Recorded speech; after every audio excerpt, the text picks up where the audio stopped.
Bonjour, Ecom News est aujourd'hui en direct de Cannes où s'ouvre le 69e festival du film, du cinéma, une compétition, une palme d'or, des stars internationales qui fouleront les célèbres marches du Palais des Festivals que vous voyez derrière moi. Pendant 11 jours, la petite ville va vivre un rythme effréné, une ambiance à nul autre pareille.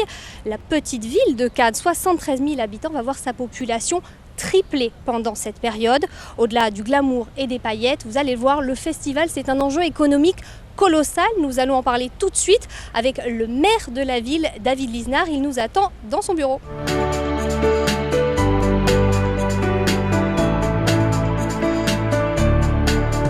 Le festival, c'est le plus grand festival culturel au monde.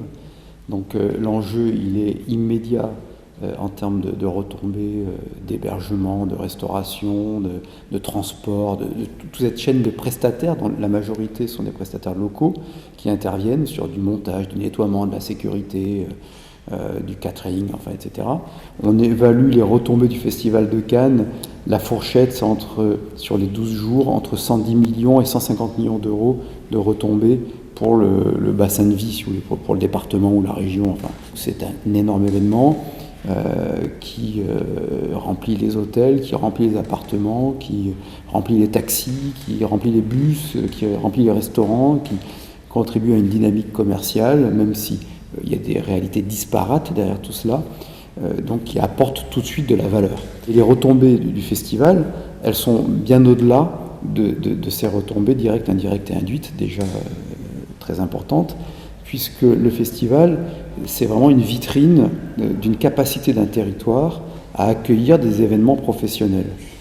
C'est par le festival aussi qu'on assure une notoriété positive de Cannes, de la Côte d'Azur et de la France, et qu'on fait la démonstration de la capacité d'accueillir des événements festifs, mais aussi professionnels, business to business, avec une vraie chaîne du savoir-faire, avec une vraie compétitivité. C'est une formidable vitrine non seulement de la diversité culturelle, enfin de tout ce que représente le festival, mais pour nous professionnels, enfin pour les professionnels, des savoir-faire locaux.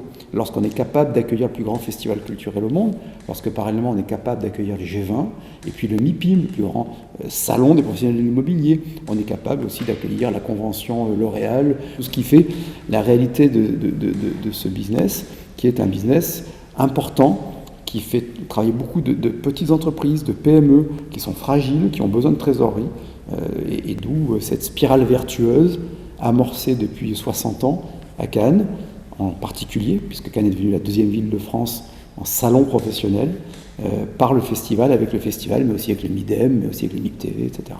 Le festival donc, apparaît sur plusieurs lignes budgétaires. Il y a 3 grandes lignes budgétaires. Il y a une subvention versée à l'Association française du Festival international du film, l'AFIF. Donc là, on verse une subvention que j'ai baissée en ayant été élu maire parce qu'il fallait baisser on a baissé les dépenses. On verse 1 900 000 euros, donc un peu moins de 2 millions d'euros.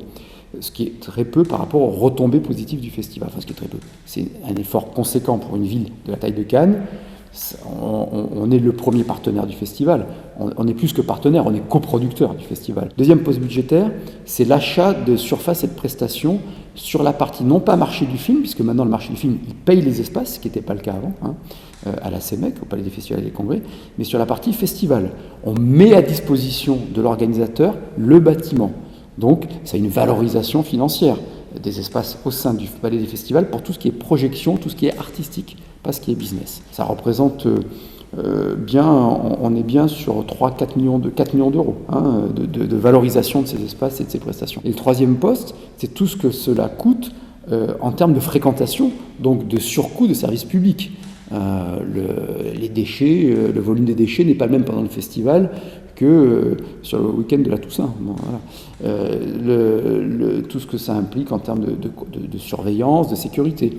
Et il y a une partie de fleurissement, ne serait-ce que ça, de la ville, parce qu'on veut donner aussi une belle image de la ville. Et donc, c'est largement digéré par la taxe de séjour que l'on perçoit par ailleurs apportée par le festival. Donc, en tout, le festival, on pourrait l'évaluer, pour une ville comme Cannes, c'est un coût de plus de 6 millions d'euros, ce qui est beaucoup d'argent, mais ce qui est peu au regard des retombées. Beaucoup de villes rêveraient d'avoir le festival de Cannes chez elles.